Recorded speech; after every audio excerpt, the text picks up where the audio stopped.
So ayun guys, nakabili tayo ngayon ng bagong ilaw dito sa tail light natin ng Rider 150. Ito kasi yung una kong binili, ayan.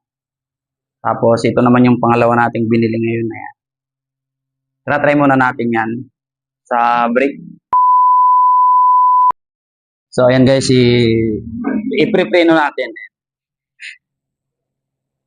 Ayan siya pag naka-brake. Tapos i-try ulit natin yung bago kong binili ngayon. Ito yung bago nating bili.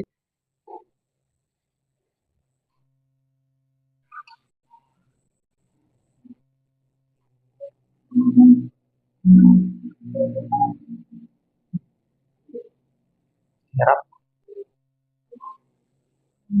Ayan siya. Yan yung bago nating bili ngayon. At saka maganda kasi pwede mo siya i-adjust. Gusto mo ng mabilis na ikot, saka mahina lang. Try natin.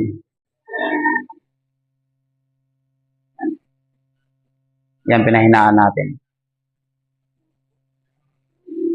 So, gusto nating mabilis. Na-adjust din to. Yan.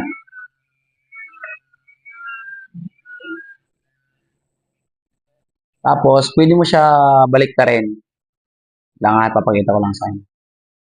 Ayan guys, yung pag binabaliktad siya, ayan.